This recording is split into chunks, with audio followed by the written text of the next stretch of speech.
Hi everyone. Today we are talking about coarse fragments in the soil, such as rocks, gravel, concretions, whatever it may be. Knowledge of the type and the amount of coarse fragments present and the depth too and the thickness of a layer in which they occur is very important for soil productivity, land use planning and management, and that applies equally to dry land farming and irrigated agriculture. It is therefore very important to accurately delineate such areas on soil maps, but in order to do that you have to dig soil pits, because whatever you're looking for on the surface, remember, the answer is always below your feet. Let me show you one practical example. And this is where fun begins. The investor was saying that they did everything by the books. They choose the best seeds, the best fertilizers. They made sure that they irrigate according to specifications, but their crops, namely wheat and alfalfa, continuously were failing. And on the other hand, irrigation supplier said, no, that's not our fault. We follow your maps religiously. Layout is done exactly according to different soil types as these maps are showing. We are applying 15 millimeters of water per revolution per day, which is very easy to check. It's not our fault. And then the court engaged me as an independent witness expert, to see which one is right, which one is wrong. And so the first step I requested was to hand over to me the soil maps and the reports, including irrigation layout. And tomorrow morning I replied to court saying, sorry gentlemen, but I can't help you because these maps and the report contain no soil information below the surface. I can't comment information that doesn't exist.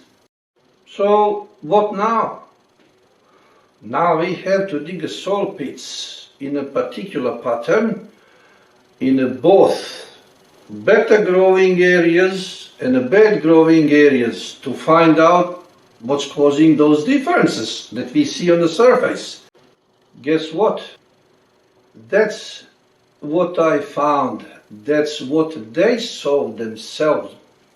Gravel, rock, gravel, few pans and things like that, none of which was recorded by remote sensing devices.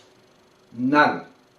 And I told them, gentlemen, for me to do a job for you, I must first have a coordinates of your land so that I know geographically where I am. Then I can put the grid pattern of fishnet of my pits where they should be dug. But on that land could be houses, could be lakes, could be trees, could be railway lines, whatever. We are not going to dig there, so I can remove my pits, adjust it a little bit. That's where remote sensing surface images are extremely useful, and I use them all the time, such as that Google image or your browser or Sentinel or whatever. But they tell you nothing what is below the surface. And to remind you, soil starts from the surface down, not up. And then the investor asked, what should we do? We've done less than 800 hectares. We have more than 60,000 hectares extra for development, for investment. What now? Where? What? How? It's very simple. Let's cover your land with the grid pattern, with the pits. Dig. Observe, measure, analyze. Talk to your soils.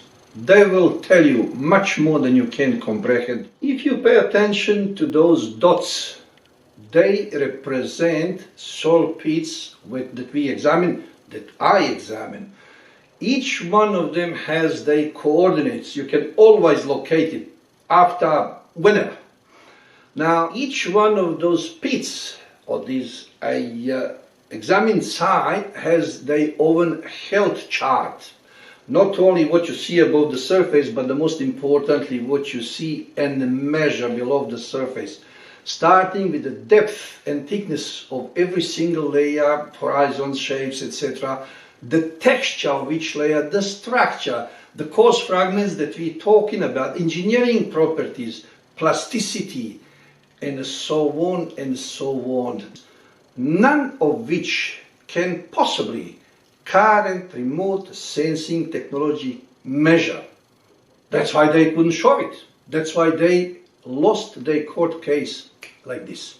Once when you have a coordinates and you have that health chart completed, just remember that it doesn't matter who will later on re-examine the land for some different uses, for whatever purposes, that layers in this particular case, that gravel will not go 5 miles that way or 10 miles that way, will not turn into the clay or sand or loam. No, will be still there. You can always use it and reuse it for whatever purposes without the need to dig again. No, you've done it, you have it once and forever. And now let me show you some numbers that will help you to understand the importance of inaccurate versus accurate soil information. What does that mean to investor, to developer, to someone who is buying, selling land, to the most ordinary producer, to the grower, to the farmer, to everyone else, to the land user of any kind? Conclusions.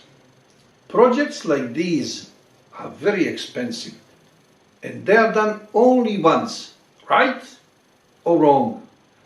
You therefore have only one chance to get it right or get it wrong. To avoid terrible headaches, financial losses, projects failure, and unwanted publicity, you better go out there, dig, observe, measure, analyze, talk to your soil, ask the questions, and your soil will tell you much more than you can comprehend. You will get the right answers. Use them wisely. For new developments, you need those answers before pre-designing and pre-investing stage.